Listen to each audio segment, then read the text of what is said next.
Bismillahirrahmanirrahim. Assalamu alaikum students. How are you all? I hope all will be good. I am your math instructor Faq Ashraf. बच्चे आज आप लोगों के लिए लेकर आया हूँ 4.4 के बाकी के क्वेश्चन, जिसमें हम लोग उनकी मुख्तलिफ डिपेंडेंस और उनकी नेचर के मुताबिक हम लोग क्वेश्चंस का सलूशन करेंगे। अभी तक आप लोगों ने हमारे चैनल को सब्सक्राइब नहीं किया तो इसको लाजमी सब्सक्राइब करें, लाइक कमेंट और शेयर करना मत भूलिएगा ताकि इस चैनल की जितनी भी वीडियोज हैं वो आप तक पहले पहुंची जा सके। यहाँ पर हम लोगों ने क्वेश्चन को किस तरह से डील करना है, मैंने स्टेटमेंट्स इनकी नहीं लिखी, वो मैं आप लोगों को स्क्रीन पे दिखा देता हूँ। जस्ट यहाँ पर उनका जो मौजूदा डाटा है उसके मुताबिक मैंने क्वेश्चन को लिख दिया है। तो सबसे पहले वाला क्वेश्चन देखते हैं, पढ़ के देखते हैं वो क्या कहता है। क्वेश्चन नंबर 1 है, जिसका जो गिवन डाटा आप लोगों को गिवन कर दिया गया वो है -x² + 6x - 8। अब इसकी स्टेटमेंट क्या है वो मैं आपको पढ़ के सुनाने लगा। इसकी स्टेटमेंट में ये कहता है, इफ अगर an investor's return r into x in rupees after investing x thousand rupees is given by the quadratic equation। अगर कोई investors r into x rupees की जो इन्वेस्टिगेशन है, जो इन्वेस्टिंग है वो करता है 1000 रुपीज में, तो उसकी जो क्वाड्रेटिक इक्वेशन बनती है वो आपके पास बिल तरतीब ये है, r into x is equal to -x² + 6x - 8। अब मालूम क्या करना है आप लोगों ने मालूम करना है factorize the expression and find the investment levels that result in zero return. Factorize करें और जो इन्वेस्टमेंट का जीरो रिटर्न है उसका नतीजा निकालें। तो आए देखते हैं कि इसका नतीजा हमारे पास क्या निकलता है। सबसे पहले -x² है, उसने क्या कहा फैक्टराइज करना है। क्या करना है इसको पहले बच्चों फैक्टराइज करना है। फैक्टराइज करें क्या होता है, फैक्टराइज में जो x² की वैल्यू है उसके साथ जो कोफिशिएंट होता है उसको लास्ट वाले नंबर से आपने मल्टीप्लाई करवाना होता है। यहाँ पर 1 है, 1 को 8 से मल्टीप्लाई करूंगा तो क्या आएगा 8। अब हमने कोई ऐसा नंबर दरमियान में बनाना है कि जब उसको प्लस करें तो वो 6 आए, जब उसको मल्टीप्लाई करें तो वो 8 आए। तो हमारे पास वो नंबर है -x² + 4x + 2x + 8। ये हमारे पास सिंपल सी वैल्यू बन गई है। मजीद इसको सॉल्व करेंगे तो क्या बनेगा -x² + 4x, एक तो ये सेट बन जाएगा, प्लस 2x + 8 एक ये सेट बन जाएगा। मजीद सॉल्व करें, यहाँ से कौन सी चीज कॉमन आ गई, यहाँ से आप -x भी कॉमन ले सकते हैं, -x कॉमन नहीं लेना तो आप लोग यहाँ पर अकेला x कॉमन ले सकते हैं। तो करें यहाँ पर वो क्या आएगा, आपके पास आ जाएगा -x कॉमन लिया तो अंदर क्या रहेगा हमारे पास, वो रह जाएगा x - 4 प्लस ये प्लस है। फर्ज करें यहाँ पर भी हम लोग क्या करते हैं माइनस का जो है ना वो कॉमन ले लेते हैं। क्या करते हैं माइनस को कॉमन ले लेते हैं। अगर माइनस को कॉमन नहीं लेना आपने तो आप यहाँ पर वैल्यूज को कुछ इस तरह से नहीं बना पाएंगे, लिहाजा हमें इस चीज को देखना पड़ेगा। यहाँ पर आपके पास माइनस था, -8 था, ठीक है ना ये वाला, तो क्या होगा फिर इसको प्लस ही आने दें। यहाँ से कौन सी चीज कॉमन आ गई 2x - 4। जब ये दो आंसर आपके सेम होते हैं तब फैक्टराइजेशन की वैल्यू ठीक होती है। दो वैल्यूज बनेगी आपके पास, एक बनेगी -x + 2, दूसरी बनेगी x - 4।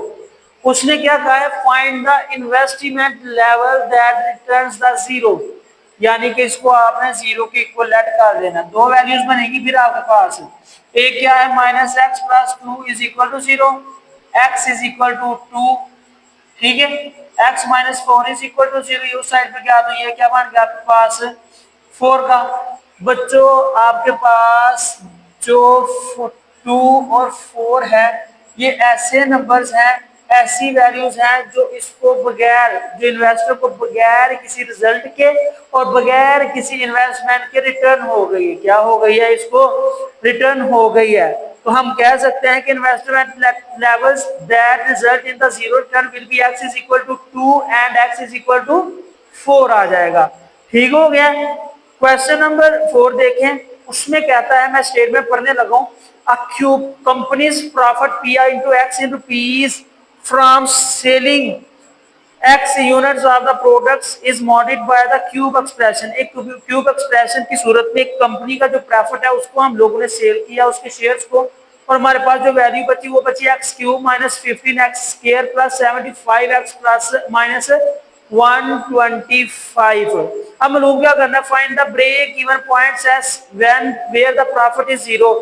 जब प्रॉफिट आपके पास जीरो है आपने इसका ब्रेक इवन पॉइंट्स मालूम करना है। क्या करना है, इसका ब्रेक इवन पॉइंट्स मालूम करना है। यहाँ पर आपके पास फार्मूला लगेगा, ये देखिएगा यहाँ पर ये क्या है, क्यूब है। आपके पास क्यूब का फार्मूला है, वो क्या है, वो है आपके पास a प्लस बी का होल क्यूब। यहाँ पर माइनस है तो ये आ जाएगा a माइनस बी का whole cube is equal to a cube minus b cube minus 3a² b minus 3 आपके पास sorry plus 3ab² minus 125 sorry 125 नहीं, ये आपके पास ये मैंने लिख दिया यहाँ पर, ठीक है ना।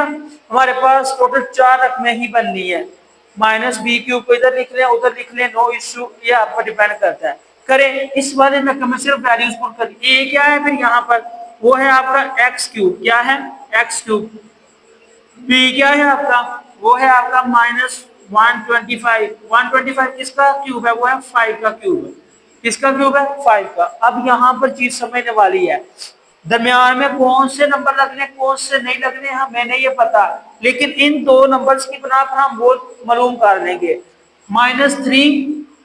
-3 ये फार्मूले का 3 है, ए स्क्वायर, ए क्या है आपके पास एक्स, यहाँ पे क्या आ जाएगा एक्स का स्क्वायर, साथ में क्या आ जाएगा बी यानी कि 5 आ जाएगा। क्या आ जाएगा 5 आ गया 5 इस तरह से, ये देखें 5 3 पर 15 एक्स स्क्वायर, ठीक है। और यहाँ पर भी आपके पास जो वैल्यू थी वो क्या थी -15x²। उसके बाद दरमियान में क्या आएगा, अब बी का हिस्सा है, अब बी वाले को देखेंगे आप। दूसरे में कहता है +3, ए क्या है आपके पास एक्स, एक्स लिखें, बी क्या है आपका बी स्क्वायर यानी कि 5 का स्क्वायर यानी 25, क्या बन गया ये, और 25 को 30 से मल्टीप्लाई करें तो ये क्या बन जाता है 75, 75x बन जाएगा। क्या बन जाएगा 75x। तो ये फार्मूला कौन सा बनेगा, ये आपके पास a माइनस बी का क्यूब बनेगा, यानी कि पहला नंबर दरमियान में बुलामतें माइनस की और 5 का क्यूब, ये आपके पास इसकी फैक्टराइजेशन करने से हमारे पास आंसर तो आ गया। हम लोगों ने फाइंड क्या करना था, find the break even points where the profit is zero. जब इसका प्रॉफिट जीरो है तो ये किसके इक्वल है, जीरो के। Take cube root on both side, दोनों साइड्स का क्यूब रूट ले लें। क्या आएगा, इसका क्यूब रूट लिया, इसका भी क्यूब रूट, जीरो का क्यूब रूट ले या ना ले कोई इशू नहीं, ये इसके साथ कैंसिल हो जाएगा, ठीक है। क्या आ गया x minus 5 is equal to 0 और x की वैल्यू क्या आ जाएगी, पहले बच्चों को आपके पास 5 आ जाएगी। ये वो वाला प्रॉफिट है जो किसी चीज को, जो आपके ब्रेक इवन पॉइंट्स को, प्रॉफिट को 0 के इक्वल करता है, उसकी value x is equal to 5 आ जाएगी। क्वेश्चन नंबर 5 है, उसकी जो स्टेटमेंट में वो पार्कस बताने लगूं, the potential energy V into x in an electric field varies as a cube function of the distance x। अगर किसी चीज की जो पोटेंशियल एनर्जी है इलेक्ट्रिक फील्ड में वो क्यूब के फंक्शन से वेरी करती है, तो उसकी जो वैल्यू होगी वो इस तरह से होगी, V into x is equal to 2x³ minus 6x² plus 4x। Determine where the potential energy is zero. आपने ये मालूम करना है कि एनर्जी कहां पर जीरो होगी, where is the potential energy will be zero. तो पोटेंशियल एनर्जी कहां पर जीरो होगी, हम लोगों ने वो चीज फाइंड करनी है। तो आइए देखते हैं, दोबारा से हमने इसकी फैक्टराइजेशन ही करनी है। करें इसकी फैक्टराइजेशन, क्या होता है, यहाँ से कौन सी चीज कॉमन आ रही है, पहले बच्चों यहाँ से 2x कॉमन आ जाएगा, अंदर क्या रह जाएगा x² माइनस 6x प्लस 4, इसको हम लोग क्वाड्रेटिक इक्वेशन कहते हैं। मजीद सॉल्व करें, ये फैक्टराइजेशन करेंगे 4 बन जाएगा। दरमियान में ऐसा नंबर लेकर आना है जिसको मल्टीप्लाई करें तो वो आपके पास 4 आए। क्या है वो आपके पास, सॉरी ये 2x हमने कॉमन लिया, यहाँ से क्या लिया 2x कॉमन, ये 6 था, ये 3 रह जाना, ये 4 था तो ये 2। करें आप इसको, क्या बनेगा, ये आ जाएगा 2x into x square minus यहाँ पर 2x फिर minus x plus 2x x into x minus 2 minus 1 common, फिर ये वाले फैक्टर और ये वाले फैक्टर बन गए x माइनस टू, ठीक हो गया। इसको मजीद सॉल्व किया तो क्या बन गया 2x into x minus one x minus two, ठीक हो गया प्यारे बच्चों। अब यहाँ पर जो वैल्यूज हैं उनके दो सेट बनेंगे, एक तो ये बनेगा ना 2x is equal to zero, दूसरा बनेगा x minus one is equal to zero, तीसरा बनेगा x minus two is equal to zero. यहाँ पर x किसके इक्वल आ जाएगा जीरो के। ये वो वैल्यू है जो हम लोग फाइंड करना चाह रहे हैं कि जहाँ पर पोटेंशियल एनर्जी की जीरो होगी। दूसरे नंबर पर x माइनस वन जीरो था, वो उधर गया तो क्या बन गया x की वैल्यू वन, और यहाँ पर x की वैल्यू क्या बन जाएगी टू। पर बच्चों ये आप लोगों के क्वेश्चन नंबर 5 के आंसर होंगे, ठीक है। क्वेश्चन नंबर 6 देखिएगा। क्वेश्चन नंबर 6 में क्या कहा जा रहा है, उसमें कहा जा रहा है अगर in the structural engineer the deflection y into x of a beam is given by y of x is equal to 2x square minus 8x plus 6। अगर स्ट्रक्चर इंजीनियर की जो डिफ्लेक्शन है वो ये हो तो equation gives the vertical deflection at any point of the x along this. तो आपके पास जो इसका गिवन डाटा होगा वो मैंने यहाँ पर लिख दिया है।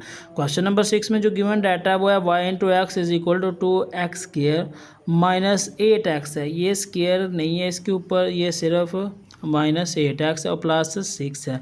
जो गिवन डाटा है वो हमारे पास y into x is equal to zero, तो ये है आपके पास 2x square minus 8x square, x square नहीं है इसके ऊपर, ये सिर्फ और सिर्फ x है, ठीक है। इसको करेक्ट कर लें। अब इसको भी आपने फैक्टराइजेशन की, वही यहाँ से जो चीज़ कॉमन आती है उसको पहले कॉमन ले, यहाँ से 2 कॉमन आ गया तो x square minus 4x plus 3 ये आपकी न्यू इक्वेशन बन गई। फिर यहाँ पर इसके फैक्टराइजेशन करें, 1 को 3 से मल्टीप्लाई किया तो लास्ट हमारे दरमियान में -3 माइनस एक्स के फैक्टर बन गए +3। अब यहाँ पर ये दो फैक्टर और ये दो फैक्टर आपस में कंबाइन हो जाएंगे, x square minus 3x bracket close में, यहाँ से माइनस कॉमन आएगा तो अंदर वाली इलामत भी माइनस की हो जाएगी क्योंकि वो प्लस की है, माइनस प्लस माइनस होता है, x माइनस 3 2 इंटू यहाँ से कौन सी चीज़ कॉमन है, एक्स को आप कॉमन ले लें, एक्स स्क्वायर माइनस 3 -1 पहले से काम है ना यहाँ पर, तो क्या आ गया ये आ गया मैं x minus 3। S C F की शक्ल में लिखेंगे तो x माइनस 3 एक दफ़ा लिख लेंगे, उसके बाद x माइनस 1 भी एक दफ़ा लिख लेंगे। अब according to the formula y x किसके इक्वल था, ज़ीरो के इक्वल, तो जब हमने इसको ज़ीरो के इक्वल किया तो ट्रू तो ज़ीरो के इक्वल नहीं आएगा, लेकिन जो x माइनस 1 है x माइनस 3 ये दोनों ज़ीरो के इक्वल आएंगे। जब x माइनस 3 को ज़ीरो के इक्वल पुट किया तो ये आ गया आपके पास x इज इक्वल टू 3। अब जो दूसरा नंबर है या दूसरी जो इक्वेशन है उसको भी देखें कि ज़ीरो के इक्वल तो वो आ जाएगी x minus 1 is equal to 0 और x इज इक्वल टू 1। प्यारे बच्चों ये आप लोगों के वो क्वेश्चन होंगे जिसमें आपने ज़ीरो पोटेंशियल डिफ्लेक्शन को फाइंड करना था, ठीक है। इसमें आप लोगों ने देख लिया जिसमें वैल्यूज़ की मुख्तलिफ़ किस्म की नेचर और उनके आंसर्स को आप लोगों ने डील करा। आई होप आप लोगों को अंडरस्टैंडिंग होगी होगी। अगर किसी भी क्वेश्चन की कुछ समझ ना आई हो तो बच्चे आपने कमेंट सेक्शन में लाजमी बताना है ताकि आपके क्वेश्चन का आंसर दिया जा सकता है। आई होप आप लोगों को समझ आ गई होगी। अभी तक आप लोगों ने हमारे चैनल को सब्सक्राइब नहीं किया तो उसको लाजमी सब्सक्राइब कर, लाइक कमेंट और शेयर करना मत भूलें ताकि इस चैनल की जितनी भी एजुकेशनल वीडियोज़ है वो आप तक पहले पहुँची जा सके। अभी तक मुझे दे इजाज़त, इंशाल्लाह नेक्स्ट लेक्चर में दोबारा से मुलाकात होगी। अल्लाह हाफिज़।